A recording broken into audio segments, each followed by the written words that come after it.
నమస్కారం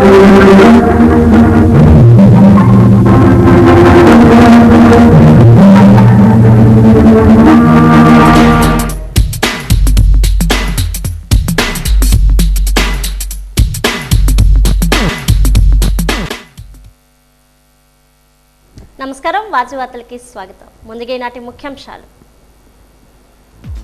మాజీ మంత్రి కుమారుణ్ణి వెనకేసుకొస్తున్న జగన్, ద్వంద్వ వైఖరి అంటూ ఎండగట్టిన హోంమంత్రి వంగల్పూడి అనిత.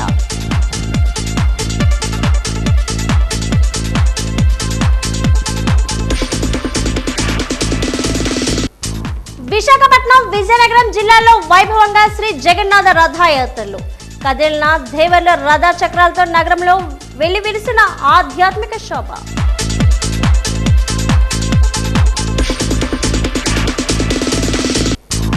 అమరావతి భూసేకరణలో రైతులకు చట్టబద్ధమైన పరిహారం చెల్లించాలి. పర్యావరణవేత్త బొలిశెట్టి సత్యనారాయణ డిమాండ్.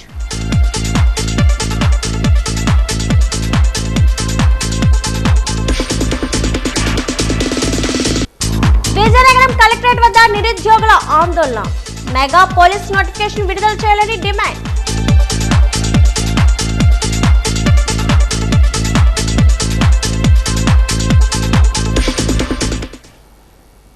అధికారులు కలిసికట్టుగా సమన్వయంతో పనిచేయడం ద్వారా వెనుకబడిన జిల్లాగా ముద్రపడిన విజయనగరం జిల్లాను రాష్ట్రానికి వెన్నెముక జిల్లాగా మారుద్దామని మంత్రులు వంగల్పూడి అనిత, కొండపల్లి శ్రీనివాస్ పిలుపునిచ్చారు. జిల్లాలో అందుబాటులో ఉన్న సహజ వనరులు సద్వినియోగం చేసుకోవడంతో పాటు ఒకవైపు పారిశ్రామిక అభివృద్ధి వైపు అడుగులు వేస్తూ మరోవైపు త్వరలో ప్రారంభం కానున్న భోగాపురం ఎయిర్పోర్ట్ను సద్వినియోగం చేసుకోవడం ద్వారా ఈ ఘనత సాధించేందుకు ప్రతి ఒక్కరూ తమ వంతు సహకారాన్ని అందించాలని కోరారు. జిల్లా ఇన్ఛార్జ్ మంత్రి, రాష్ట్ర హోంమంత్రి వంగల్పూడి అనిత అధ్యక్షన కలెక్టరేట్లో జిల్లా సమీక్ష సమావేశం ఈరోజు జరిగింది. జిల్లా అభివృద్ధికి ఉన్న అవకాశాలు, అమలవుతున్న ప్రభుత్వ పథకాలు, వ్యవసాయం, నీటిపారుదల, వైద్య ఆరోగ్యం, విద్య తదితర శాఖల పరంగా ఈ సమావేశంలో విస్తృతంగా చర్చించారు. రాష్ట్ర ఎంఎస్ఎంఈ సెట్, ఎన్ఆర్ఐ సాధికార సంబంధాల శాఖ మంత్రి కొండపల్లి శ్రీనివాస్ వివిధ అంశాలను సమన్వయపరుస్తూ జిల్లాలో అమలవుతున్న వివిధ ప్రభుత్వ కార్యక్రమాలను, పథకాలను సమగ్రంగా అంకెలతో సహా వివరించారు.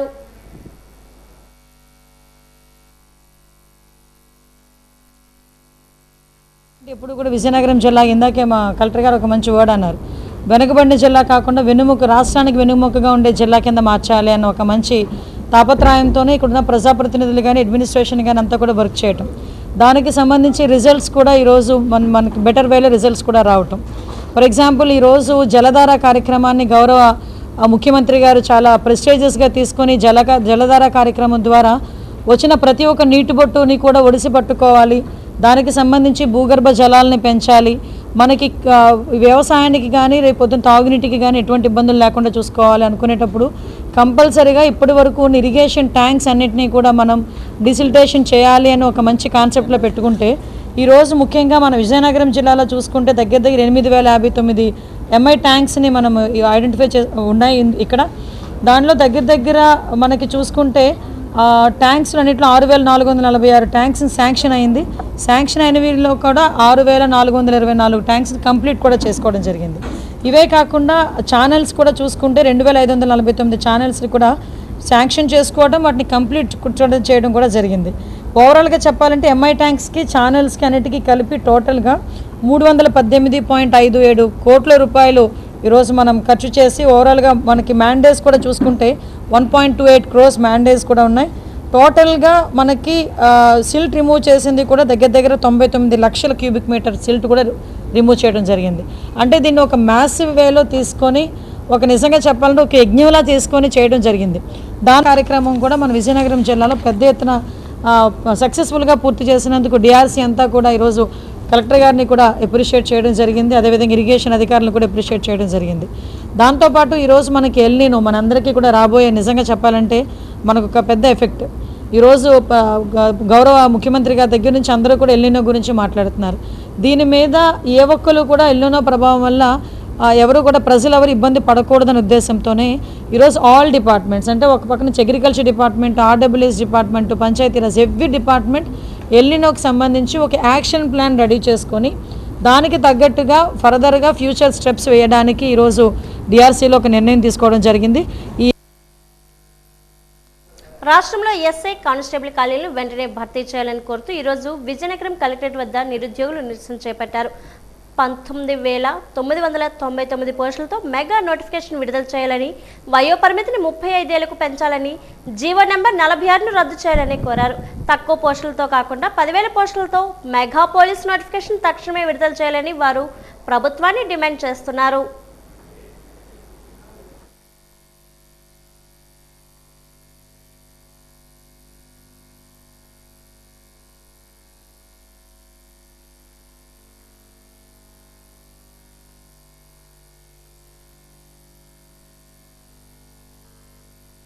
విజయనగరం జిల్లాలో ఇక్కడ మీకు ఈరోజు నిరసన చేయడం కారణం ఏమిటంటే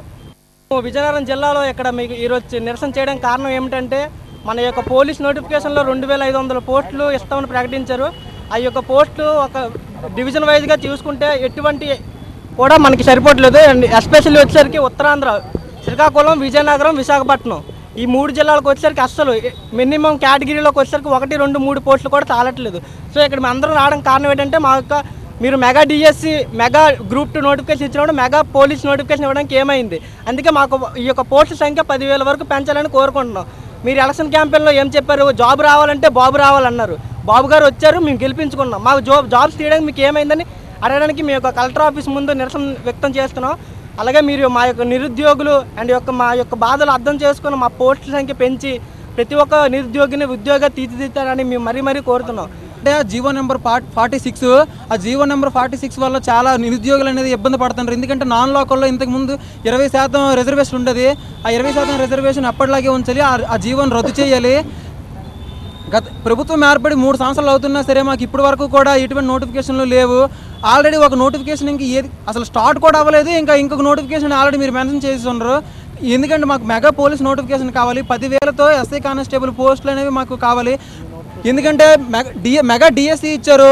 గ్రూప్ 2 పోస్టులు గత నోటిఫికేషన్ 1000 ఉన్నాయి, ఈ నోటిఫికేషన్ 1000. కానీ మా పోలీస్ నిరుద్యోగుల కోసం ఏమంటే కనీసం ప్రభుత్వం ఏర్పడి దాదాపు 3 సంవత్సరాలు అయినా సరే 2,000 పోస్టులు అనేవి చాలా దారుణం. ఎందుకంటే నిరుద్యోగులు దాదాపుగా లక్షల్లో ఉన్నారు. దాదాపుగా 10 లక్షల మంది ఉన్నారు. ఆ 10 లక్షల మందికి ఈ 2,000 చిల్లర పోస్టులు అనేవి దేనికి సరిపోవు. మా నిరుద్యోగుల తరఫున మేము కోరేది ఏంటంటే మెగా పోలీస్ నోటిఫికేషన్. ఎందుకంటే ఆల్రెడీ చెప్పారు, అనిత మేనగర్ ఏం చెప్పారంటే 2023 డిసెంబర్ మంత్లో చెప్పారు దాదాపుగా 19,000 చిల్లర వేకెన్సీలు ఖాళీలు ఉన్నాయని. గజపతినగరం సర్కిల్ పరిధిలోని గజపతినగరం, బొండపల్లి, పెదమానపురం పోలీస్ స్టేషన్ల పరిధిలో అక్రమంగా పశువుల తరలింపుపై పోలీసులు మెరుపు దాడులు నిర్వహించారు. పార్తీపురం వైపు నుంచి అలమండ సంతకు 10 బౌలర్ల వాహనాల్లో ఎలాంటి చెల్లుబాటు అయ్యే అనుమతులు లేకుండా సుమారు 60 పశువులను తరలిస్తున్నట్లు పోలీసులు గుర్తించారు. ఈ మేరకు 10 బౌలర్ల వాహనాలను స్వాధీనం చేసుకుని సంబంధిత వ్యక్తులపై కేసులు నమోదు చేసినట్లు పోలీసులు తెలిపారు. స్వాధీనం చేసుకున్న పశువులను ఘోషాలకు తరలించే ఏర్పాట్లు చేస్తున్నట్లు అధికారులు వెల్లడించారు.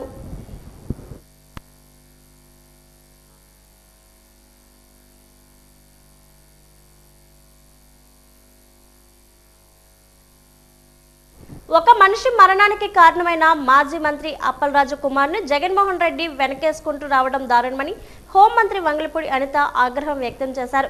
గతంలో కోడికత్తి సీన్ను ఏళ్ల తరబడి జైల్లో ఉంచిన జగన్ ఇప్పుడు తన పార్టీ నాయకుడు కుమారుడి విషయంలో చూపిస్తున్న ద్వంద్వ వైఖరిని ఆమె తప్పుపట్టారు. గొడ్డలి పార్టీకి ప్రాణాలు విలువ లేదు అని విమర్శించిన మంత్రి పోలీసులు పక్కా ఆధారాలతో నిందితులు పట్టుకోబట్టి అన్యాయంగా ఒకరిని బలి చేసే ప్రమాదం తప్పిందని పేర్కొన్నారు.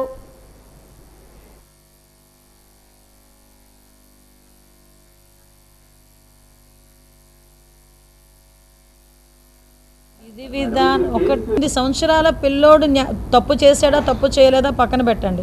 పోలీస్కి తప్పుడు సమాచారం ఇచ్చారు. ఈరోజు గవర్నమెంట్ పెట్టిన సీసీటీవీ కెమెరాస్ అన్నీ ఉన్నాయి కాబట్టి ఎవరు తప్పు చేశారనేది క్లియర్గా తెలిసింది. లేకపోతే ఒక అమాయకమైన అబ్బాయి ఈరోజు బలయ్యేవాడా ఆ కేసులో? ఈరోజు నేనేమంటానంటే ఆ అబ్బాయి యాక్సిడెంట్ చేశాడా తప్పు చేశాడా అవన్నీ పక్కన పెడితే తను రక్షించుకోవాలనో తన బిడ్డను రక్షించుకోవాలనో తపన ఆ యాక్సిడెంట్ అయిన తర్వాత ఆ బాధితుడు ఎవరైతే ఉన్నాడో అతను హాస్పిటల్కి తీసుకెళ్లాలనే విషయంలో తపనుండి ఉంటే ఈరోజు బతికేవాడేమో ఆ మనిషి. ఇప్పుడు అది కాకుండా ఈరోజు తన బిడ్డను కాపాడుకోవాలనే ఆరాటంతో ఈరోజు మళ్ళీ తిరిగి పోలీస్ ఇన్వెస్టిగేషన్ ఆ అబ్బాయి యాక్సిడెంట్ చేశాడని చెప్పి మనకు వచ్చిన తర్వాత ఈరోజు అబ్బాయిని రిమాండ్కి యాజ్ పర్ రూల్ వెళ్ళాం. As per rule as per law వెళ్ళాము, ఆటోమేటిక్గా రిమాండ్ ఇచ్చారు. రిమాండ్ ఇచ్చిన తర్వాత ఈరోజు జగన్మోహన్ రెడ్డి తాలూకా నైజం కూడా చూసుకుంటానండి, ఈ గొడ్డలి పార్టీని ఎంత మేరకు పెంచి పోషిస్తున్నారో మనకు అర్థమవుతుంది. మరి అలాగే మాట్లాడుకుంటే అతను కోడికత్తి అని చెప్పేసి ఆ రోజు మాట్లాడిన తర్వాత ఎన్ని సంవత్సరాల నుండి లోపల పెట్టారో కోడికత్తి శ్రేణిని? ఆ అబ్బాయికి హార్డ్లీ 18-19 సంవత్సరాలే. ఆ రోజు కూడా చిన్నపిల్లడు తప్పు చేశాను వదలలేదే జగన్మోహన్ రెడ్డి. అతను 5 సంవత్సరాలు కూడా తను జైల్లోనే ఉన్నాడు కోడికత్తి శ్రేణు.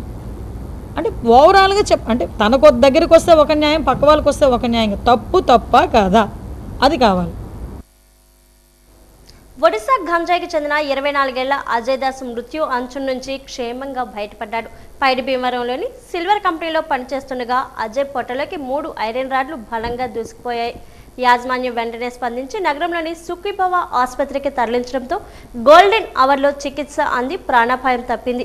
ఆసుపత్రి MD doctor PSV Ramarao, gastroenterologist doctor CH Shravan Kumar, వైద్యులు శ్రీకాంత్, వైద్యులు శివరామ్, శరత్ కుమార్ పాత్రో బృందం లాప్రోస్కోపిక్ ద్వారా చూసి ఓపెన్ సర్జరీ చేసి రాడ్లను తొలగించారు. కీలక అవయవాలకు హాని కలగకుండా చికిత్స అందించడంతో అజయ్ 5 రోజుల్లోనే కోలుకున్నారు.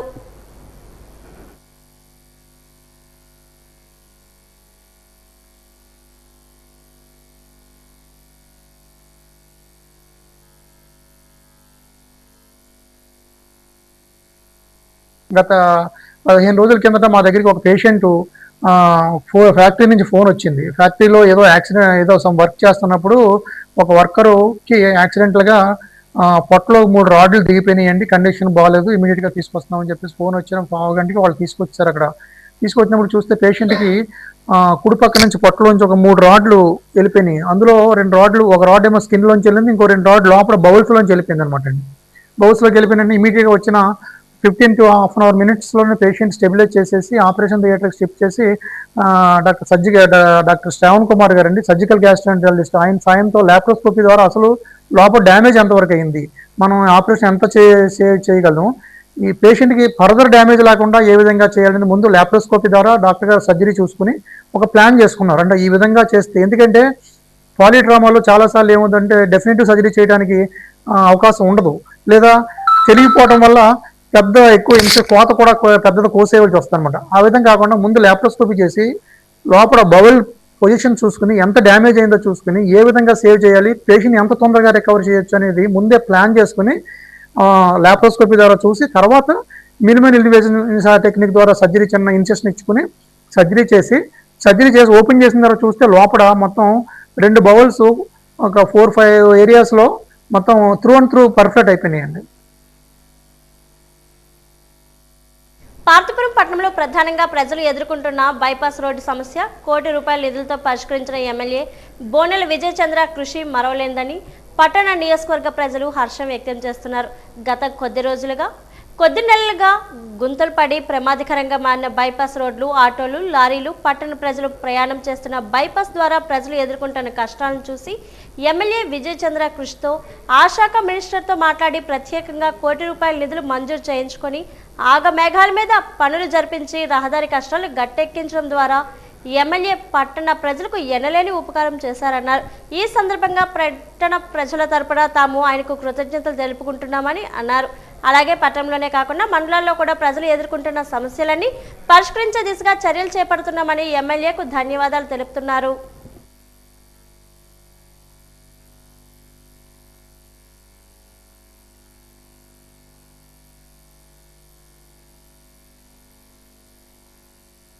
సమానంగా ఉండేవి, ఎక్కడ పడితే అక్కడే గుంతలు, చాలా దారుణమైన పరిస్థితులు, యాక్సిడెంట్లు కూడా చాలా యాక్సిడెంట్లు అయ్యేవి.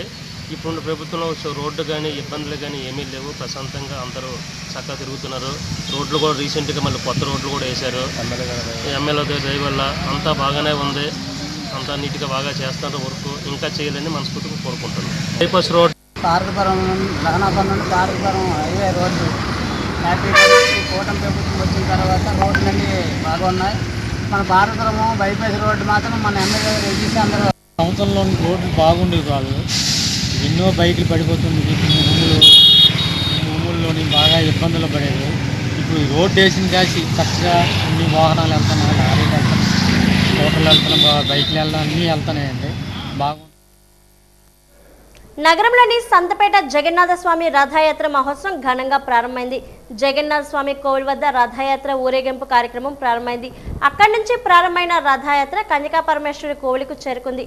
ఆధ్యాత్మిక వాతావరణంలో మేళతాళాలతో డప్పు వాయిద్యాల నడుమ జగన్నాథ స్వామి రథ ఊరేగింపు కార్యక్రమం వైభవంగా జరిగింది. పలు సాంస్కృతిక కార్యక్రమాలు కూడా నిర్వహించారు. ఈ సందర్భంగా ఆలయ ఈవో శిరీష మాట్లాడుతూ ఈ రోజు రాత్రి కన్యకా పరమేశ్వరి కోవిల్ వద్ద నుంచి తోమాల మందిరం వరకు జగన్నాథ స్వామి రథంను తీసుకొని వెళ్లడం జరుగుతుందన్నారు. రేపటి నుంచి తోమాల మందిరం వద్ద జగన్నాథ స్వామి భక్తులకు దర్శనం ఇస్తారన్నారు. 20వ తేదీన శిలవేర్పు కార్యక్రమం ఉంటుందన్నారు. 24వ తేదీన జగన్నాథ స్వామి రథం తోమాల మందిరం వద్ద నుంచి సంతపేట జగన్నాథ స్వామి ఆలయంకు చేరుకుంటుందన్నారు.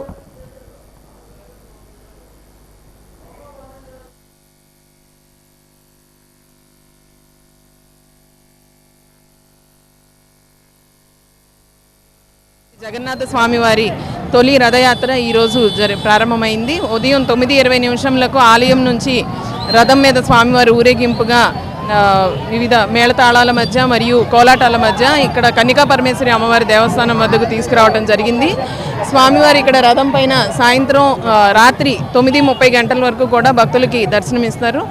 అనంతరం ఇక కన్యకా పరమేశ్వరి అమ్మవారి దేవస్థానం నుంచి మొదలుకొని తోమాల మందిరమునకు స్వామివారిని తీసుకువెళ్ళటం జరుగుతుంది. అనంతరం రేపటి నుంచి మొదలుకొని తోమాల మందిరం వద్దనే స్వామివారు దర్శనం ఇస్తారు. 24వ తేదీ వరకు కూడా 20వ తేదీన శీలవిరుపు కార్యక్రమం ఉంటుంది. మహాలక్ష్మి అమ్మవారికి స్వామివారికి మధ్య సంవాదము శీలవిరుపు కార్యక్రమం తోమాల మందిరం వద్ద నిర్వహించబడుతుంది. అదేవిధంగా 24వ తేదీన తిరిగి స్వామివారిని మళ్ళీ కన్యకా పరమేశ్వరి అమ్మవారి దేవస్థానం వద్దకు తీసుకువచ్చి తదుపరి రథం మీద ఆలయానికి తీసుకువెళ్ళటం అనేది జరుగుతుంది. కావున భక్తులు అందరూ కూడా వచ్చి స్వామివారిని తోమాల మందిరం వద్ద ఉన్న స్వామివారిని దర్శనం చేసుకోవాల్సిందిగా కోరడమే. భోగాపూర్ మండలం ముక్కాం గ్రామంలో ఈ మధ్య కాలంలో ముక్కాం గ్రామస్తులు సముద్రంలోకి వేటకు వెళ్లి బోటు తిరగబడిపోవడం వల్ల 6 మత్స్యకారులు మృతి చెందిన విషయం విదితమే. ఈ రోజు మత్స్యకార కుటుంబాలకు అండగా నిలుస్తూ తమ వంతు సాయంగా విజయనగరం జిల్లా నాయకులు బొత్స లక్ష్మణరావు మరియు వారి తనయుడు నెల్లిమర్ల నియోజకవర్గ నాయకులు బొత్స చైతన్య 7 కుటుంబాలకు ఒక్కో కుటుంబానికి 10,000 రూపాయలు నెలకి సరిపడా నిత్యావసర వస్తువులు ఇవ్వడం జరిగింది. అలాగే మత్స్యకారులకు ఎప్పుడైనా ఎలాంటి సాయం కావాలన్నా మీకు అందుబాటులో ఉంటానని భరోసా ఇవ్వడం జరిగింది. నేను రాజకీయ కోణంలో మీ వద్దకు రాలేదని సేవా కార్యక్రమంలో భాగంగా మీ కష్ట సుఖాల్లో పాలు పంచుకునేవాడిగా మీ దగ్గరకు వచ్చిన వంతు సాయంగా అందించడంతో పాటు మృతుని కుటుంబాలకు ఓదార్చేందుకు మీ వద్దకు వచ్చానని మీకు ఎటువంటి అవసరమైనా నాకు తెలియజేస్తే మీకు అండగా నిలుస్తానని యువ నాయకులు బొత్స చైతన్య పేర్కొన్నారు. కొప్పేళ్ల మాజీ సర్పంచ్ సంఘావతుల అప్పలరాజు శివ పాల్గొన్నారు. గత వారం నుంచి ప్రతిరోజు మా మనుషుల తరపున ప్రతి సంఘటన గురించి ఇతను జరుగుతున్న ఇంట్లో గురించి అన్ని విధాలుగా తెలుసుకుంటూ గత వారం నుంచి ఏటేటి జరుగుతున్నాయి, ఇతను ఎలా బాధపడుతున్నారు, ఇతను ఏటి సంగతులు ఇవన్నీ తెలుసుకుంటూ ఈ వారం రోజులు అందరూ పెద్దలందరూ వచ్చారు ఈయనకి సహాయ సహకారాలు అందించడానికి. అవేవి మధ్యలో మేము అడ్డు రాకుండా ఉండడానికి ఇవి రాజకీయంగా కాదని చిన్నాకి అండదండలుగా ఉండాలని చెప్పేసే ఎవరు ఎంతమంది వచ్చినా సహకారాలు చేసినా అందరూ ఇంకా మరి ఇంకా ఎక్కువ మంది సహకారం అందించాలని చెప్పేసే నేను కోరుకుంటున్నాను. ఇప్పుడు ఇంత దీనిలో కూడా ఒక గర్భిణీ స్త్రీ కూడా ఉన్నది. ఆవిడ కూడా రేపు పొద్దున్నే ఏది కావాలన్నా ఆవిడకి సహాయ సహకారాలు అందించడానికి టాక్సీ ఓనర్స్ అసోసియేషన్ ఆధ్వర్యంలో నగరంలోని రెవెన్యూ హోంలో మెగా రక్తదాన శిబిరం నిర్వహించారు. ఈ మెగా రక్తదాన శిబిరానికి విశేషమైన స్పందన లభించింది. ప్రభుత్వ సర్వజన ఆసుపత్రి రక్తనిధి కేంద్రం ఎన్విఎన్ బ్లడ్ బ్యాంక్ ఆధ్వర్యంలో రక్తదాన శిబిరాన్ని నిర్వహించారు. సుమారు 250 మంది టాక్సీ డ్రైవర్లు రక్తదానం చేసి వారి దాతృత్వాన్ని చాటుకున్నారు. సైబర్ క్రైమ్ సిఐ శోభన్ బాబు సహకారంతో రక్తదాన శిబిరం జరిగింది. ఈ సందర్భంగా టాక్సీ ఓనర్స్ అసోసియేషన్ అధ్యక్ష కార్యదర్శులు రామకృష్ణ అజయ్లు మాట్లాడుతూ రక్తదాన శిబిరానికి తమ టాక్సీ డ్రైవర్లు ఎంతగానో సహాయ సహకారాలు అందించారన్నారు. టాక్సీ ఓనర్లు అందరూ కూడా ఐక్యతతో ఉండాలని ఒక సంఘాన్ని ఏర్పాటు చేయడం జరిగిందని అన్నారు. సమాజానికి ఏదో ఒక సేవ చేయాలనే ఉద్దేశంతో రక్తదాన శిబిరం నిర్వహించడం జరిగిందన్నారు. ఈ కార్యక్రమంలో రాయల్ క్యాబ్ శేఖర్ తదితరులు పాల్గొన్నారు.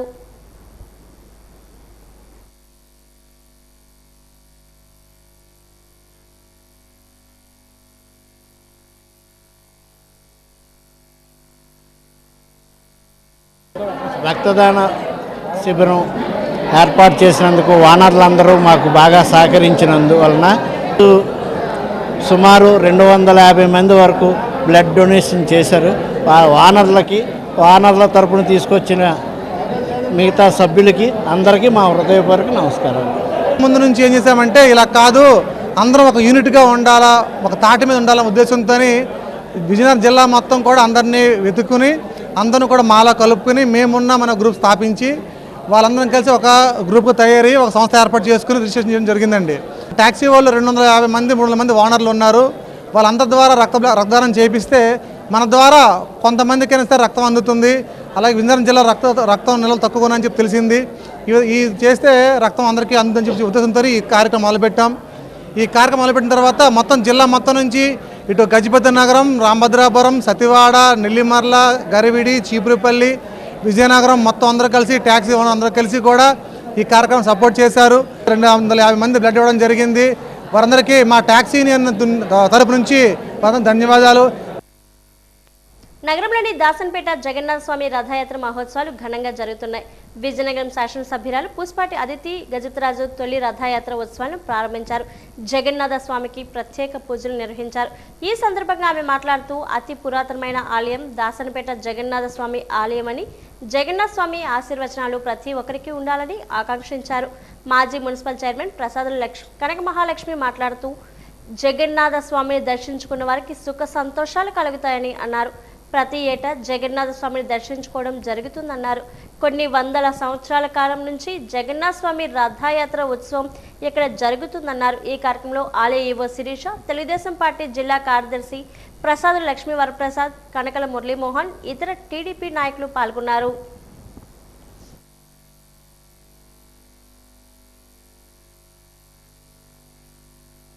మనకి భక్తులందరూ కూడా ఎంతో శ్రద్ధతోటి భక్తి శ్రద్ధలతోటి ఈ కార్యక్రమం 9 రోజులు కూడా బ్రహ్మాండమైన కార్యక్రమంగా ఈ రథయాత్ర ఈ జగన్నాథ స్వామికి ఒక చరిత్ర ఉంది దాసనపేటలోని. ఎప్పుడూ కూడా ఈ రోజు నుంచి కూడా మారు రథయాత్ర వరకు కూడా భక్తులందరూ కూడా వచ్చి వాళ్ళు మొక్కుబడులు చెల్లించుకొని స్వామివారిని దర్శించుకోవడం జరుగుతుంది. ఈ 9 రోజుల కార్యక్రమం కూడా అందరూ కూడా భక్తి శ్రద్ధలతోటి గౌరవంగా చేయాలని కోరుకుంటూ అందరూ చుట్టుపక్కల ఉన్న వాళ్ళందరూ కూడా ఇక్కడికి వచ్చి దర్శనం చేసుకోవడం, ఈరోజు ఇంత మంచి కార్యక్రమంలో ఎమ్మెల్యే గారు అయితేనేమి, మేడం గారు వచ్చారు, వారైతేనేమి అందరూ ఇక్కడున్న పుర ప్రజలందరికీ కూడా ఆ జగన్నాథ స్వామి యొక్క ఆశీస్సులు ఉండాలని, అతను ఎప్పుడూ ఎల్లవేళలా ప్రజల్ని కాపాడుతూ ఉండాలని నేను మనస్ఫూర్తిగా కోరుకుంటూ ఈరోజు ఇంత ఉత్సాహంగా ఇంత ఘనంగా జరిగినందుకు సంతోషిస్తున్నాం. అలాగనే ఇక్కడి నుంచి నవాపేట జంక్షన్లో ఈ రథం వెళ్తుంది. వెళ్ళిన తర్వాత సాయంత్రం 7 గంటలకి మళ్ళీ ప్రారంభమై అక్కడి నుంచి ఇక్కడ గుడిసెని గుళ్ళని దేవుణ్ణి అక్కడ పెడతారు. ఈ 9 రోజులు అక్కడ కార్యక్రమాలు, భక్తులు మళ్ళీ దర్శనాలు చేసుకుని అందరూ ఆశీస్సులు, భగవంతుని ఆశీస్సులు, జగన్నాథ స్వామి ఆశీస్సులు అందరూ తీసుకుంటారు. జగన్నాథ స్వామి రథయాత్ర అనేది జరుగుతూ ఉంది. అయితే మనం అందరం కూడా జగన్నాథ స్వామి ఆశీర్వాదం కోసం మనం దాసన్పేట గుడికి వచ్చి మనం అందరం కూడా ఆశీర్వాదాలు పుచ్చుకొని వారి అనుగ్రహం ఎల్లప్పుడూ మన విజయనగరం ప్రజల మీద ఉండాలని కోరుకుంటూ ఈరోజు ఈ రథయాత్ర అనేది అద్భుతంగా జరగాలి, ప్రజలందరూ కూడా సంతోషంగా పాల్గొంటూ ఉన్నారు, అంగరంగ వైభవంగా జరుగుతూ ఉందని అనేది తెలియజేస్తూ సెలవు తీసుకుంటాను.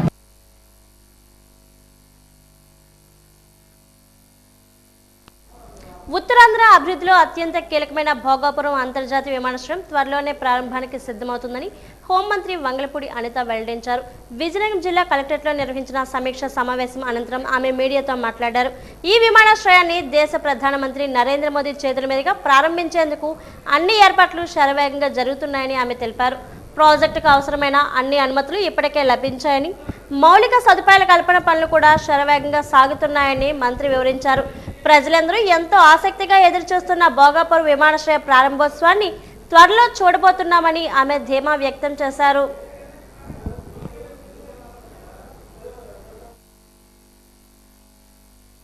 ఓవరాల్గా ఈరోజు మీ అందరికీ తెలుసు, మనందరం కూడా గర్వించదగ్గ భోగాపురం ఇంటర్నేషనల్ ఎయిర్పోర్ట్ కూడా అతి త్వరలో గౌరవ ప్రధానమంత్రి గారి చేతుల మీదుగా ప్రారంభం కాబోతుంది. నాకు తెలిసి ఇంకా 1 మంత్ 1.5 మంత్లో మన దగ్గర నుంచి ఒక మంచి ఇంటర్నేషనల్ అన్ని అనుమతులు కూడా వచ్చేసినాయి భోగాపురం ఇంటర్నేషనల్ ఎయిర్పోర్ట్కి. అది కూడా అతి త్వరలో ప్రారంభం కాబోతుంది. మీ అందరికీ తెలుసు ఈరోజు విజయనగరంలో మ్యాక్సిమం ఇండస్ట్రీస్ కూడా విజయనగరంలో రావటం, టూరిజానికి సంబంధించి కూడా డెవలప్ చేయడానికి ఒక డిపిఆర్లు కూడా సిద్ధమైనవి. అవి కూడా as early as possible tourism ఒకవైపు టూరిజం ఒకవైపు ఇండస్ట్రియల్ మన సెక్టార్లో కూడా డెవలప్మెంట్ చేయడానికి కూడా ఒక ప్లాన్ ఆఫ్ యాక్షన్లో ముందుకెళ్తున్నాం. దయచేసి ఇక్కడ ప్రజలు, అదేవిధంగా ప్రజాప్రతినిధులు, పత్రికా విలేకరుల సోదరులు అందరూ కూడా విజయనగరం జిల్లా అభివృద్ధిలో సహకరించాలని మనస్ఫూర్తిగా కోరుకుంటున్నాను. పార్తీపురంలో జగన్నాథ రథ చక్రాలు కదిలే రథయాత్రను ఎమ్మెల్యే బోనెల విజయచంద్ర ప్రారంభించారు. అర్చకులు ఆరాధనలతో జగన్నాథ బలభద్రుని సుభద్ర విగ్రహాలకు రథంలోకి తీసుకొచ్చారు ఉత్సవ కమిటీ సభ్యులు. 9 రోజుల పాటు దిగ్విజయంగా సాగనున్న జగన్నాథ రథయాత్రకి మహోత్సవాలు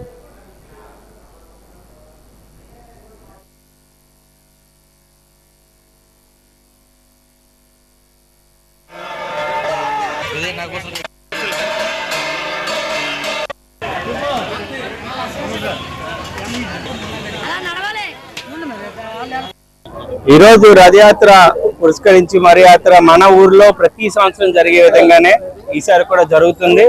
ఈరోజు అశేషంగా భక్తులతో ఈరోజు మళ్ళీ ఇక్కడి నుంచి బయలుదేరి మనకున్న ఎప్పుడు ఉన్న జాగాలో తీసుకురావడం, మళ్ళీ తీసుకురావడం, ఈ 9 రోజులు జరిగే ఈ కార్యక్రమంలో ప్రజలందరూ కూడా ప్రతి శక్తులతో పాల్గొంటారు. విశ్వానికి సృష్టి మన సైంటిస్టులు కూడా అర్థం అనే ఒక అద్భుతమైన మిరాకిల్ మన జగన్నాథ స్వామి టెంపుల్. ఇప్పటికీ లైవ్ గా బతుకుతున్న శ్రీకృష్ణ స్వామి ఎవరైనా ఉన్నారు అంటే హృదయం ఎక్కడుంది అంటే ప్రతి ఒక్కరికి తెలుసు జగన్నాథ స్వామిదే. ఆ ఒక్క కార్యక్రమంలో ఆయన మన పార్వతీపురానికి, మన ప్రజానికానికి మంచి ఆరోగ్యాన్ని, అందరికీ కూడా సుఖశాంతులు ఇవ్వాలని మనస్ఫూర్తిగా కోరుకుంటూ ఈరోజు భక్తి శ్రద్ధలతో పాల్గొన్న ప్రతి ఒక్కరు కూడా మంచి జరగాలని మనస్ఫూర్తిగా కోరుకుంటూ నగరంలోని కోళ్ల బజార్ ప్రాంతంలోని జగన్నాథ స్వామి రథయాత్ర మహోత్సవాలు ఘనంగా జరుగుతున్నాయి. జగన్నాథ స్వామికి ప్రత్యేక పూజలు నిర్వహించారు. స్వామిని దర్శించుకోవడానికి భక్తులు బారులు తీరారు. ఈ సందర్భంగా ఉత్సవ నిర్వాహకులు నగేష్ ఆచార్యులు మాట్లాడుతూ ప్రతి ఏటా జగన్నాథ స్వామి రథయాత్ర మహోత్సవాలు నిర్వహించుకోవడం జరుగుతుందన్నారు. కోళ్ల బజార్ ప్రాంతం నుంచి ఈ రోజు రాత్రికి చింతపండు మందిరం వద్ద జగన్నాథ స్వామి రథంలో చేరుకుంటారన్నారు. రేపటి నుంచి చింతపండు మందిరం వద్ద జగన్నాథ స్వామి దర్శనం ఇస్తారన్నారు. 24వ తేదీ వరకు ఉత్సవాలు జరుగుతాయని అన్నారు. జగన్నాథ స్వామి రథయాత్ర ఉత్సవాలు విజయవంతం చేయాలని పిలుపునిచ్చారు.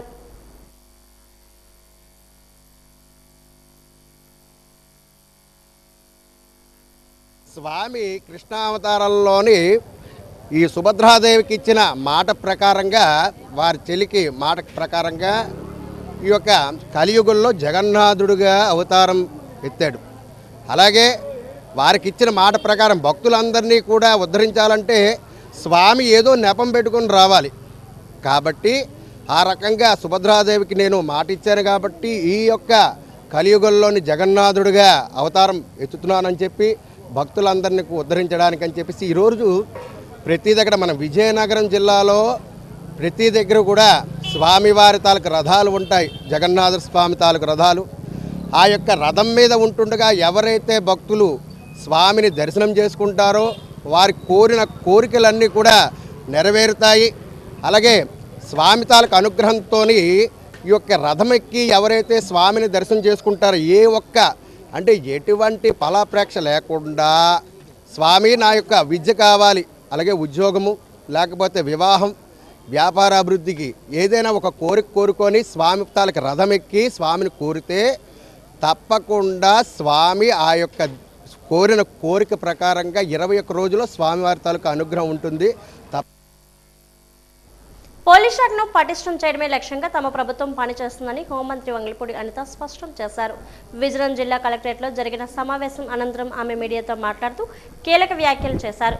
పోలీస్ వ్యవస్థను ఆధునీకరించే క్రమంలో సుమారు 200 కోట్ల వ్యయంతో 2500 కొత్త వాహనాలు సమకూరుస్తున్నామని ఆమె తెలిపారు. గత ప్రభుత్వం పోలీస్ సంక్షేమాన్ని పూర్తిగా విస్మరించిందని, ప్రస్తుత ప్రభుత్వం అధికారంలోకి వచ్చాక ఒక ప్రణాళికాబద్ధంగా అన్ని వర్గాల సంక్షేమానికి కృషి చేస్తున్నామని పేర్కొన్నారు. ఇందులో భాగంగా పోలీస్ నియామకాలతో పాటు శాఖలో మౌలిక సదుపాయాల కల్పనకు తమ ప్రభుత్వం ప్రత్యేక దృష్టి సారించిందని మంత్రి అనిత వివరించారు.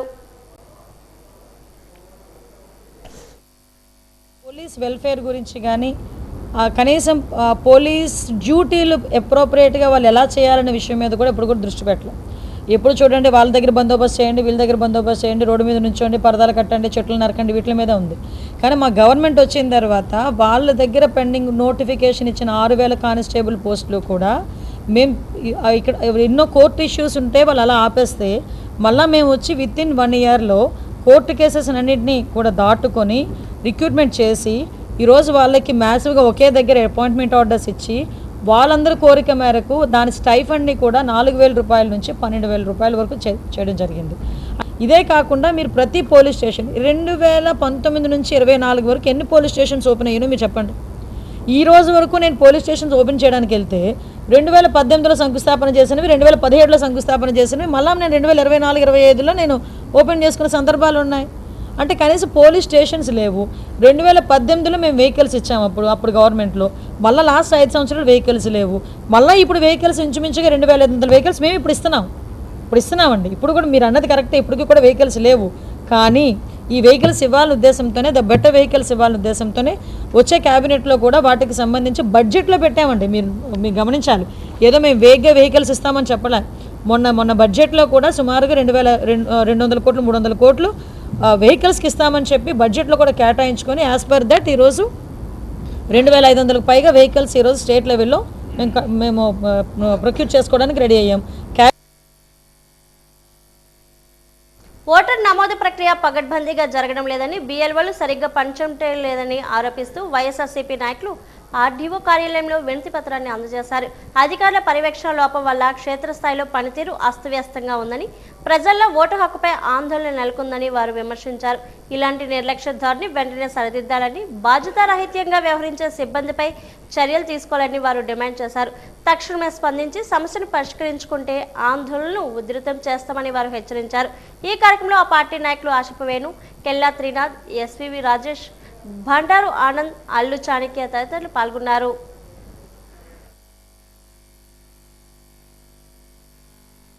2002 ఓటర్ల ప్రాతిపదికన ఇక్కడ వెరిఫికేషన్ చేసి ఆ వెరిఫికేషన్ ద్వారా సర్ కార్యక్రమం నిర్వహించారు.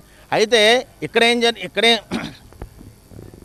ఇక్కడేం జరిగింది, ఏదైతే వలసలు వెళ్ళిపోయినటువంటి ఎవరైతే ఉన్నారో వాళ్ళ ఓట్లు కూడా ఈ సర్ కార్యక్రమంలో చేర్చడం జరిగింది. నాన్ ట్రేస్డ్ ఓటర్లు కూడా ఈ సర్ కార్యక్రమంలో చేర్చడం జరిగింది.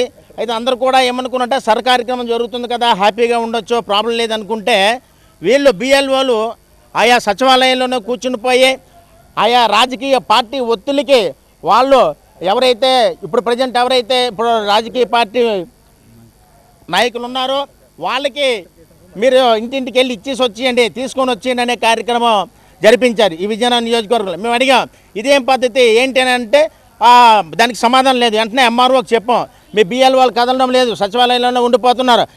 ఆయా రాజకీయ పార్టీ ఒత్తిడికి లొంగిపోయి ఎవరైతే నాయకులుగా చలామణి అవుతున్నారో వాళ్ళకి ఇచ్చేసి వాళ్ళనే కలెక్ట్ చేసుకొని వస్తున్నారండి. ఇది పద్ధతిగా లేదంటే MROకి చెప్పాం, MRO పట్టించుకోలేదు, EROకి చెప్పాం, ERO కూడా పట్టించుకునే పరిస్థితి అయింది విజయనగరం నియోజకవర్గంలో. కార్యక్రమానికి సంబంధించిన విషయాల మీద మరి నియోజకవర్గ ERO గారికి ఈరోజు వైఎస్ఆర్ కాంగ్రెస్ పార్టీ విజయనగరం శాసనసభ నియోజకవర్గం తరఫున రిప్రజెంటేషన్ ఇవ్వడం జరిగింది. మరి ఏంటి కార్యక్రమం అంటే, ఏదైతే కేంద్ర ఎన్నికల సంఘం లేదా రాష్ట్ర ఎన్నికల సంఘం ప్రత్యేకమైన ఓటర్ల సవరణ కార్యక్రమం SIRను రూపొందించి ఈ యొక్క కార్యక్రమాన్ని చేపట్టిందో, ఇది ఆశించిన స్థాయిలో ఆ యొక్క కేంద్ర ఎన్నికల సంఘానికి సంబంధించి ఆలోచించిన ఆశయాలకు తగ్గట్టుగా ఈ యొక్క కార్యక్రమం జరగలేదు. నిజమైన అర్హత గల ఓటర్ లిస్ట్ విజయనగరంలో కొత్తపేట మండపం వీధిలో శ్రీమన్న రాజగోపాల్ ఆలయం వద్ద జగన్నాథ యాత్ర ఘనంగా జరుగుతుంది. ఉదయం నుంచి రాత్రి 9 గంటల వరకు దర్శనాలు ఉంటాయని ఆలయ ట్రస్ట్ బోర్డు అధ్యక్షులు దేవేంద్రనాథ్ తెలిపారు. రాత్రి 10 గంటల నుంచి హుకుంపేట రథాన్ని ఉంచడం జరుగుతుందని, అక్కడ 9 రోజుల పాటు జగన్నాథ స్వామికి పూజలు జరుగుతాయని తెలిపారు. సాయంత్రం వేళ సాంస్కృతిక కార్యక్రమాలు ఉంటాయని తెలిపారు. జగన్నాథ స్వామిని అధిక సంఖ్యలో భక్తులు దర్శించుకుంటున్నారు. అనంతరం తీర్థ ప్రసాదాలు అందించడం జరుగుతుందని ఆలయ కమిటీ మెంబర్లు తెలియజేశారు.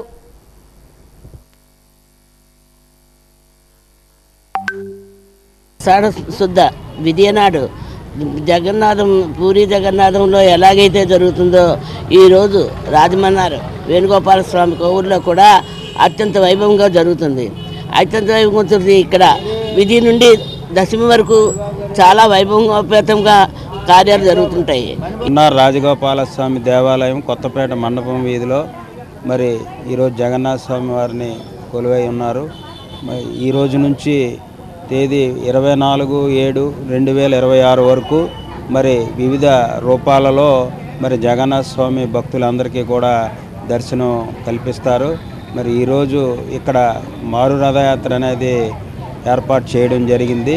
ఆ తర్వాత మరి గుండిచా మందిరం ఉక్కంపేట దగ్గర మరి ఈ 9 రోజులు కూడా వివిధ రూపాల్లో మరి ఆ స్వామివారు భక్తులందరికీ దర్శనం కల్పించి తదుపరి ఆ 24వ తారీఖు సాయంత్రం మళ్ళీ తిరిగి వేణుగోపాల స్వామి మన్నార్ రాజగోపాల స్వామి టెంపుల్కి ఇచ్చేసి ఇక్కడ పెద్ద యాత్ర రథయాత్ర కార్యక్రమం రమ్యంగా చేసుకొని తర్వాత దాన్ని ఇక్కడతో ముగిస్తాం. వైసీపీ ప్రభుత్వ హయాంలో జగన్ ఏనాడు మత్స్యకారులను పట్టించుకోవడం లేదని దక్షిణ ఎమ్మెల్యే వంశీకృష్ణ శ్రీనివాస్, పెందుర్తి ఎమ్మెల్యే పంచకర్ల రమేష్ బాబు విమర్శించారు. సీతంపేట జనసేన పార్టీ కార్యాలయంలో వారు మీడియా సమావేశంలో మాట్లాడారు. ప్రజలు ఎన్నికల్లో బుద్ధి చెప్పినా జగన్లో ఎటువంటి మార్పు రాలేదని విమర్శించారు. ఆయన మత్స్యకారుల పరామర్శకు రాలేదని బల నిరూపణకు వచ్చారని ధ్వజమెత్తారు. కూటమి ప్రభుత్వం అధికారంలోకి వచ్చాక వైసీపీ హయాంలో మృతి చెందిన మత్స్యకారులకు కూడా పరిహారం అందించినట్లు తెలిపారు. పలాసలో మాజీ మంత్రి సిదిరి అప్పలరాజు కుమారుడు అతివేగంగా బైక్ నడిపి ఒకరు ప్రాణం తీశారని, ఈ కేసు నుంచి అతన్ని తప్పించాలని జగన్ కోరుకోవడం విడ్డూరంగా ఉందన్నారు.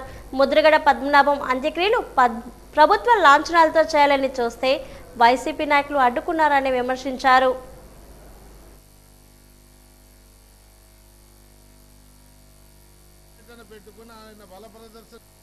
శక్తులు లాంటి ఆయన కార్యకర్తలతో ఎయిర్పోర్ట్ విధ్వంసం కానీ గేట్లు ఎరగొట్టడం దగ్గర నుంచి పోలీసుల మీద కలబట్టడం దగ్గర నుంచి అంతా కూడా ఒక ఫ్యాక్షన్ నాయకుడు ప్రజల్లోకి వస్తే ఎలా ఉంటుందో కళ్ళకు కట్టినట్టు మనకు సినిమా చూపించి వెళ్ళారు.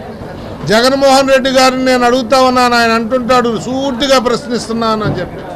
నేను సూటిగా అడుగుతా ఉన్నాను, ఈ ఫిషర్మ్యాన్ కమ్యూనిటీ మీద నీకు నిన్న చూపించిన నీ ప్రేమ, నీ నటన మరి గతంలో ఏమైంది జగన్మోహన్ రెడ్డి గారు అని చెప్పి నేను ప్రశ్నిస్తా ఉన్నాను. అక్కడికి వెళ్ళి నేను అది చేస్తాను ఇది చేస్తాను అంటా ఉన్నారు. మేము ప్రమాదం జరిగినటువంటి 48 గంటల్లో అక్కడ ఉన్నటువంటి ఏదైతే గల్లంతయ్యారో వాళ్ళ కుటుంబాలకి 10 లక్షలు చెక్కిస్తే 5 సంవత్సరాల్లో మీరేమిచ్చారు? 5 లక్షలు ప్రకటించారు. ఏ ఒక్కరికైనా ఇచ్చారా? ప్రకటన తప్ప. మీ టైంలో ఉన్నటువంటి సుమారు 12 చెక్కుల్ని కూటమి ప్రభుత్వం వచ్చిన తర్వాత ఇవ్వడం జరిగింది. మీ ప్రభుత్వం ఎవరికైనా ప్రమాదం జరిగితే ఒక్కరికన్నా ఇచ్చారా? మరి నువ్వు అధికారులు ఉన్నప్పుడు కనిపించరు ఎవరు. అధికారం పోయిన తర్వాత దొంగ ముద్దులు పెట్టడానికి లేకపోతే సానుభూతి పొందడానికి విశ్వ ప్రయత్నం చేస్తూ ఉన్నాం. ఇవన్నీ కూడా ప్రజలు గ్రహిస్తూ ఉన్నారు. హార్బర్లో ఎన్నో ఇష్యూస్ జరిగాయి, ఒక్క రోజు కూడా కనిపించలేదు. ఈ రోజు బల నిరూపణకి రావడం జరిగింది. ఎందుకంటే ప్రజలు మర్చిపోతూ ఉన్నారు.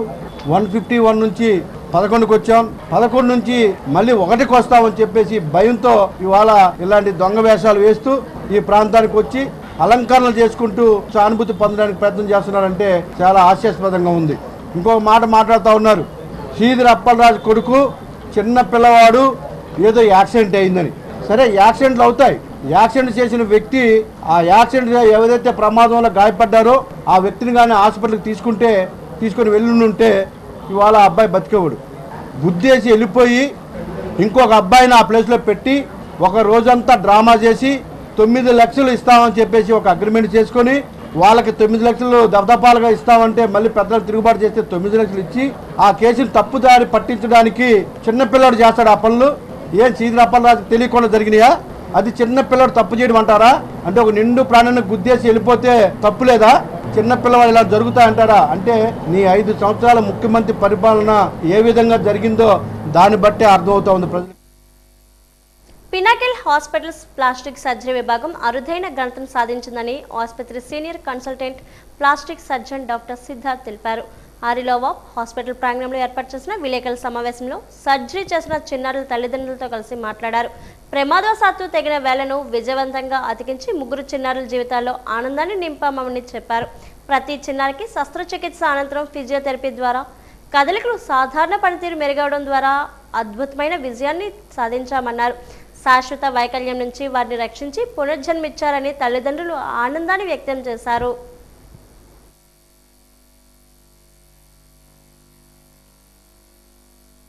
అనేది చాలా క్లిష్టమైన సర్జరీ.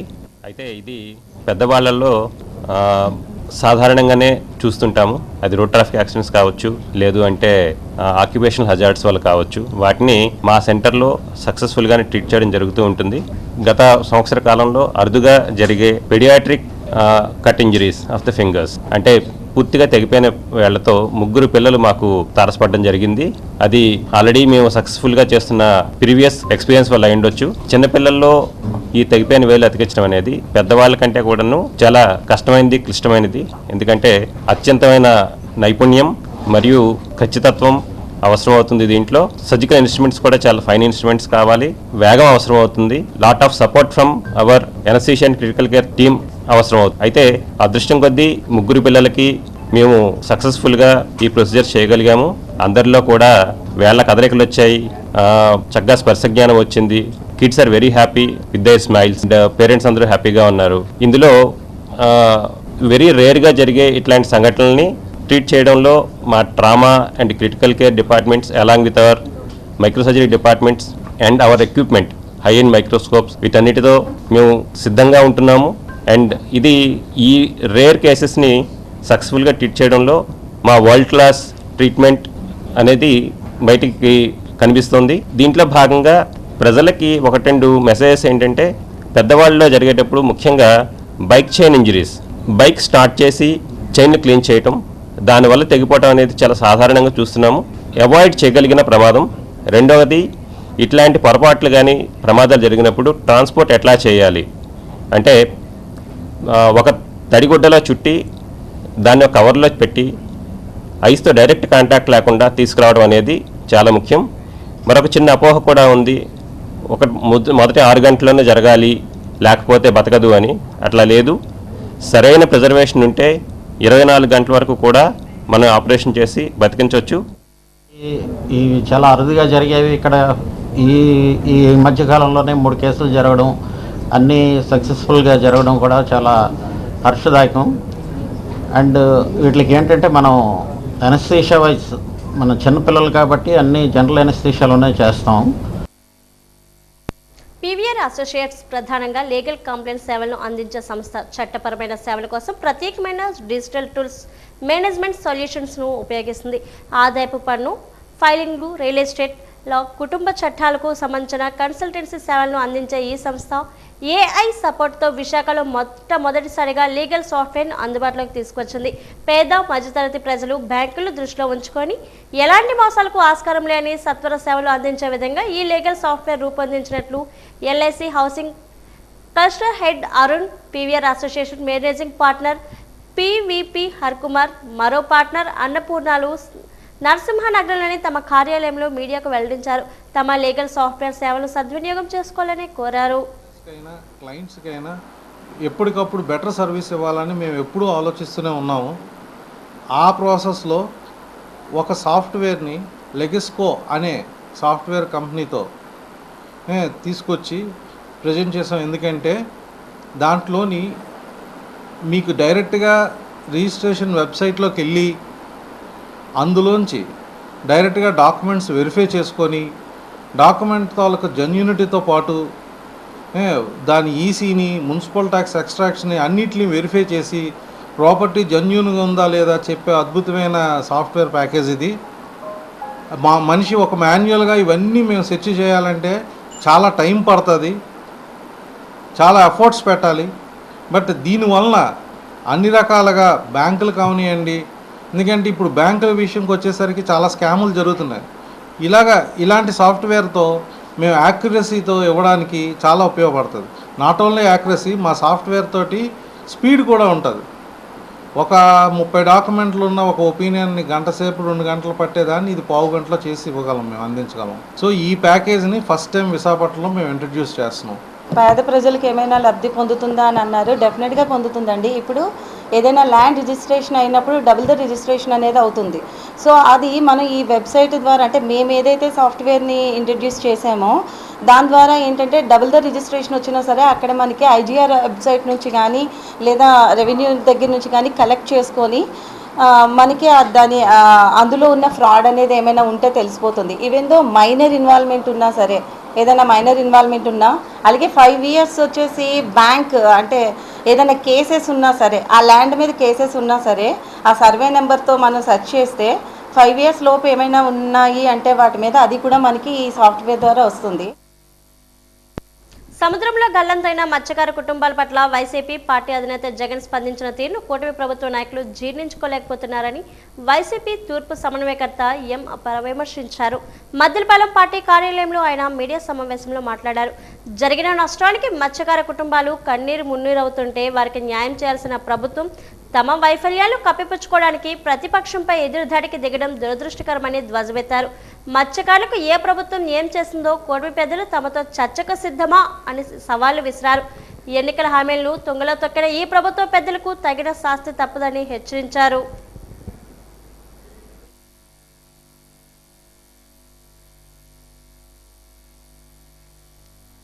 బాధితుల్ని పరామర్శించిన దాని మీద నిన్న కూటమిలో ఉన్నటువంటి నాయకులు విమర్శించడం చాలా దారుణం.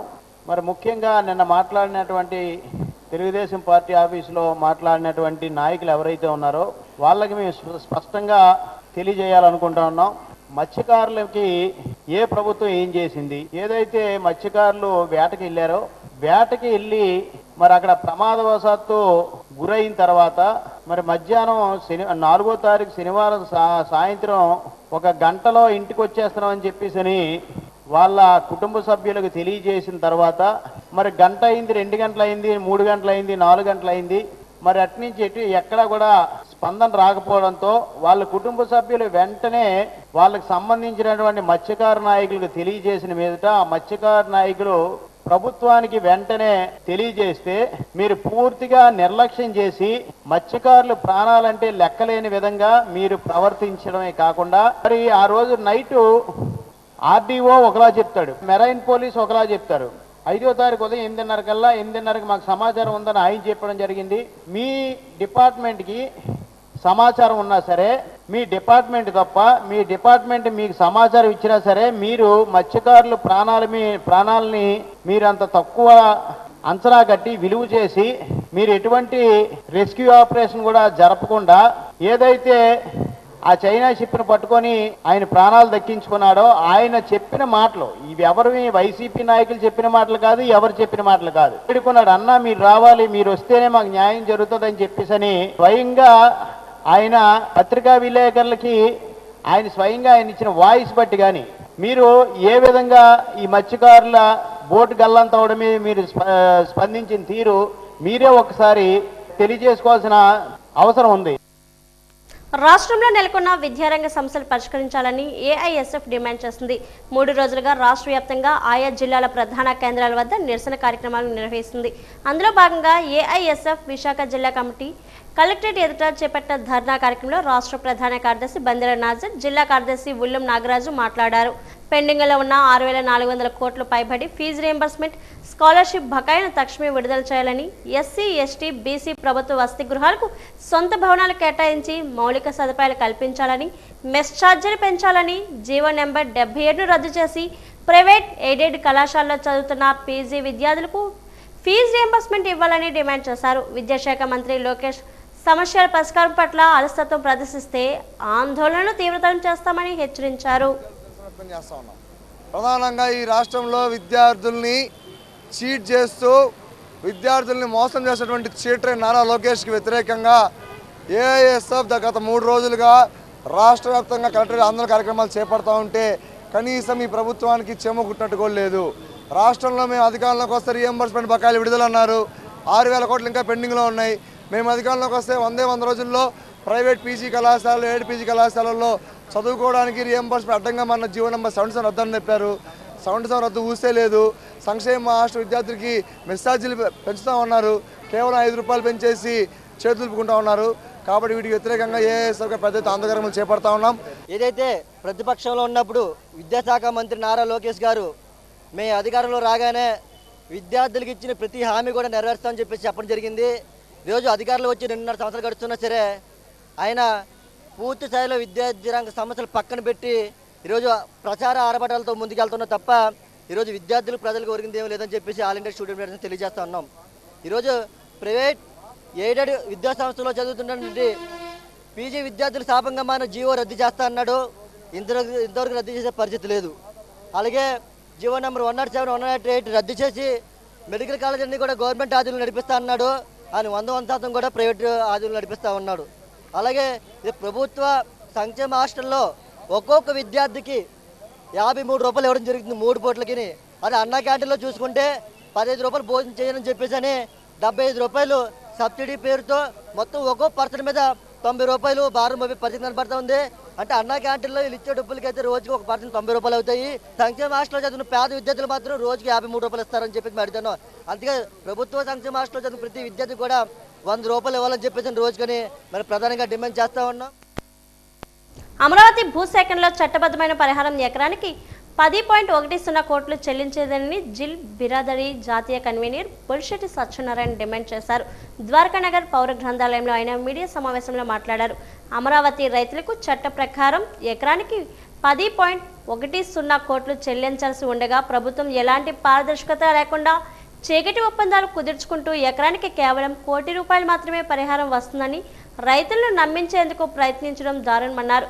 ప్రతి 2 ఏళ్లకు పెంచే రిజిస్ట్రేషన్ ధరలు అమరావతిలో ఎందుకు సవరించడం లేదని ప్రశ్నించారు. ఎన్జిటి నిబంధనల ఉల్లంఘనలు బినామీల కోసమే అని నిలదీశారు. హక్కులను కాలరాస్తూ భయభ్రాంతులకు గురిచేసి రైతులను ఇబ్బంది పెడితే వారి పక్షాన న్యాయ పోరాటాన్ని ఉధృతం చేస్తామని హెచ్చరించారు. చట్ట ప్రకారంగా ఇప్పుడు నేను చెప్పాల్సింది ఏంటంటే 4 పాయింట్లు ఉన్నాయి. అమరావతిలో వాస్తవ భూ లావాదేవీలు అంటే అమ్మిన రిజిస్టర్ అయింది 2019 నుంచి 2025 వరకు. ఫిబ్రవరి 2019లో దస్తావేజ్ నెంబర్ ఇచ్చాను, మీకు పంపిస్తున్నాను. ఇది అప్పుడు 9,58,00,000 ఎకరం అమ్మింది రిజిస్టర్డ్ వాల్యూ. అప్పటికి ఎకరం మళ్ళీ 8 కోట్లు దిగిపోయింది. అంటే 5 ఏళ్ళు అయితే ఎకరం పెరగాలి కదా, పెరగలేదు, తగ్గింది. తర్వాత ఇంకొక సంవత్సరం అయ్యేసరికి మే 2025కి వచ్చేసరికి ఎకరం 5 కోట్లు అయింది. అంటే నల్ల డబ్బు పెరుగుతుంది, తెల్ల డబ్బు తగ్గుతుంది, గవర్నమెంట్కి రెవెన్యూ తగ్గుతుంది. అదే కంటిన్యూ అయింది. అక్టోబర్ 2025 కూడా ఎకరం 5,05,00,000 ఇది. కాబట్టి ఈ యావరేజ్ విలువ తీసుకుంటే ఎకరం 5 కోట్లు వస్తుంది, 5,05,00,000 వస్తుంది. కాబట్టి దీని ప్రకారంగా భూసేకరణ చట్టం ప్రకారంగా పరిహారం ఇవ్వాల్సి వస్తే రైతులకి, వాళ్ళకి అర్బన్ ఏరియా అంటే అర్బన్ ఏమంటారు, కోర్ అర్బన్ అంటారు. అర్బన్ ఏరియాలో సొల్యూషన్ ఒక భూమి ఎకరా 5 కోట్లు అయితే సొల్యూషన్ కూడా 5 కోట్లు ఇస్తారు. 1% వన్ టైం సొల్యూషన్ అనమాట. అంటే 100% ఇస్తారు. 5 కోట్లు భూమి విలువ అయితే 5 కోట్లు కలిపి మొత్తం 10 కోట్లు వాళ్ళకి ఇవ్వాలి. సో ఇది 5,05,00,000 భూమి విలువ కాబట్టి అక్కడ మినిమం ఇవ్వాల్సింది 10 కోట్లు 10 లక్షలు. అలాగే వీళ్ళు ఎప్పటి నుంచి ఆ భూముల అమ్మకాన్ని ఆపేశారు అప్పటి నుంచి వడ్డీ కూడా ఇవ్వాలి. ఇది చట్టం చెప్తుంది. ప్రతి 2 ఏళ్ళకి ఒకసారి రిజిస్ట్రేషన్ వాల్యూస్ పెరుగుతున్నాయి రాష్ట్రం అంతా, కానీ అమరావతిలో పెరగలేదు. అమరావతిలో మాత్రం 45 లక్షల ఎకరం ఉంది. ఎందుకంటే ఆ భూసేకరణ చేసేటప్పుడు బలవంత భూసేకరణ చేయడానికి అనుకూలంగా అది నారాయణ గారు, చంద్రబాబు నాయుడు గారు అందరూ కలిసి నిర్ణయించింది. కాకపోతే బ్లాక్ మనీని ఎంకరేజ్ చేయడానికి అమరావతిలో మీరు ఎకరం కొనుక్కుంటే రైతుకు 45 లక్షలు ఇస్తే చాలు, మిగతా 15 కోట్లు మీరు క్యాష్ ఇచ్చేయడం. సో నల్లధనం సంపాదించుకున్న రాజకీయ నాయకులందరూ కూడా అమరావతిలో చక్కటి ఇల్లులు కట్టుకోవడానికి అవకాశం ఉంది. మొదటి విడత ఎంత అంటే 54,000 ఎకరాలు రాజధాని నిర్మాణానికి. తర్వాత ఏప్రిల్ 2025ని రెండో విడత ఏం చెప్పారంటే ఇంకొక 44,000 ఎకరాలు కావాలన్నారు. మూడో విడత అదే నెలలో ఏప్రిల్ 2025లో మరో 24,000 ఎకరాలు కావాలన్నారు. నాలుగో విడత మే అంటే ఏప్రిల్ అయిపోయింది, మే 2025కి వచ్చేసరికి మూలపాడులో 3,800 ఎకరాలు తీసుకున్నారు. సో ఐదో విడత ఎంత కావాలో చెప్పలేదు, కానీ మనం అవుటర్ రింగ్ రోడ్ ఉంది కాబట్టి దానికి ఒక 25,000 ఎకరాలు కావాలి. మొత్తం మీద 150,000 ఎకరాలు అవుతుందని ఆయన చెప్తే, లేదు 175,000 ఎకరాలు అవుతుందని చెప్పి మన మినిస్టర్ నారాయణ గారు చెప్తారు. సో ఇది ఏ బేసిస్లో ఈ 33,000 ఎకరాల నుంచి 175,000 ఎకరాలకు ఎందుకు వెళ్తుంది? ఇస్కాన్ విశాఖ శాఖ ఆధ్వర్యంలో శ్రీ జగన్నాథ రథయాత్ర మహోత్సవం అంగరంగ వైభవంగా ప్రారంభమైంది. జీవీఎంసీ గాంధీ పార్క్ నుండి భక్తులు హరినామ సంకీర్తన మధ్య శ్రీ జగన్నాథుడు రథయాత్రలో పయనమయ్యారు. ముందు భక్త బృందాలు కోలాటంతో శ్రీ స్వామివారిని స్తుతిస్తూ ముందుకు సాగాయి. ఆ వెనకే భక్తులు శ్రీ జగన్నాథుడు, బలభద్ర, సుభద్రలు కొలువుదీరిన రథాలు హరినామాన్ని జపిస్తూ లాగి తరించారు. ముందుగా నగర ప్రముఖులు దేవర్లకు వివిధ రీతిల్లో హారతిచ్చి పూజించారు. ఈ సందర్భంగా ఇస్కాన్ ప్రతినిధి మాతాజీ నితయ్ సేవ్ని, Centurion University chancellor professor GSN Raju మాట్లాడారు. శ్రీ జగన్నాథ స్వామి వారి సోదరుడు బలభద్రుడు, సోదరి సుభద్రతో వేరువేరుగా రథాలపై ఊరేగుతూ పూరి తరహాలో విశాఖ భక్తులకు దర్శన భాగ్యం కల్పించడం మన అందరి అదృష్టం, పూర్వజన్మ సుకృతమన్నారు. ఇదే తిథి నాడు కురుక్షేత్రంలో ఒక ఘటన జరిగింది. ఆ ఘటన ఏంటంటే శ్రీకృష్ణుడు 100 సంవత్సరాల తర్వాత గోపికాల్ని కలిశారు. అప్పుడు గోపికాలు ఆయన్ని రథం మీద కూర్చోపెట్టి చాలా ప్రేమతో ఆ రథాన్ని లాగుతూ బృందావన్ తీసుకువెళ్ళారు. ఆ సన్నివేశాన్ని గుర్తు చేసి ప్రతి సంవత్సరం ఈ ఆషాఢ శుక్ల ద్వితీయ పుణ్యతిథి నాడు భక్తులందరూ జగన్నాథ బలదేవ్ సుభద్రాల్ని రథం మీద కూర్చోపెట్టి ఆ ఊరేగింపుకి తీసుకువెళ్తూ ఉంటారు. సో ఈసారి కూడా లాస్ట్ 18 ఇయర్స్ నుంచి మేము ఈ ప్రోగ్రాం నిర్వహిస్తున్నాము ఇస్కాన్ విశాఖపట్నంలోనే. ఈ సంవత్సరం కూడా చాలా ఘనంగా ఈ ప్రోగ్రాంని ఇక్కడ జరిపించడం అవుతుంది. ఇది పూరి జగన్నాథ పూరిలో ఏ తేదీన జరుగుతుంది అదే తేదీ అదే తిథి నాడు అదే స్టైల్లోని జగన్నాథ రథయాత్ర అనేది మేము చేసుకుంటున్నాము. ఈ రథయాత్ర ఇక్కడి నుంచి మొదలై మన LIC and dhaba gardens, Jagadamba centre అదంతా తిరుగుతూ గురుజాడ కళాక్షేత్రంలో ఈ ఊరేగింపు ముగిస్తుంది. ఈరోజు లార్డ్ జగన్నాథ్ రథయాత్ర ఈ ఉద్దేశం ఏంటంటే బలభద్రుడు లార్డ్ జగన్నాథ బ్రదరు వారి సిస్టరు మాత సుభద్రాదేవి ఇద్దరితోటి వారి ఆంట్ ఇంటికి టెంపుల్కి బయలుదేరడం జరుగుతుంది అన్నమాట. ఈ రథయాత్ర ఉద్దేశం ఏంటంటే భగవానుడే ప్రజల దగ్గరికి వెళ్ళి వాళ్ళని బ్లెస్ చేయడానికి కులమత సంబంధం లేకుండా అందరినీ ఆశీర్వదించడానికి బయలుదేరటం. సో ఈ రథయాత్రలో మంచి పవిత్ర దినం, చూసిన వారికి పాల్గొన్న వారికి అందరికీ భగవంతుడు ఆశీర్వాదం తప్పకుండా ఉంటుంది. వాజీవార్తలు ముగించే ముందు ముఖ్యాంశాలు మరోసారి. మాజీ మంత్రి కుమార్ని వెనకేసుకుని జగన్, ద్వంద్వ వైఖరి అంటూ ఎండగట్టిన హోంమంత్రి వంగలపూడి అనిత.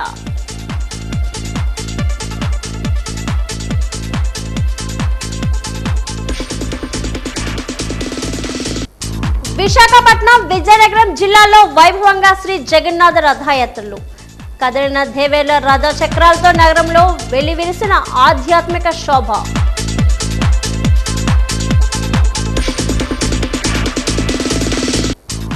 అమరావతి భూసేకరణలో రైతులకు చట్టబద్ధమైన పరిహారం చెల్లించాలి, పర్యావరణవేత్త బొలిశెట్టి సత్యనారాయణ డిమాండ్.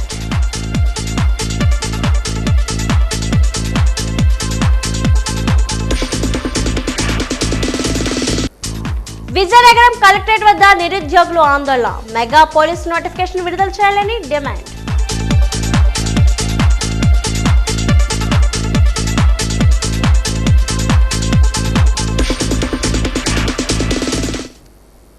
వాజీవార్తలు ఇంతతో సమాప్తం. నమస్కారం.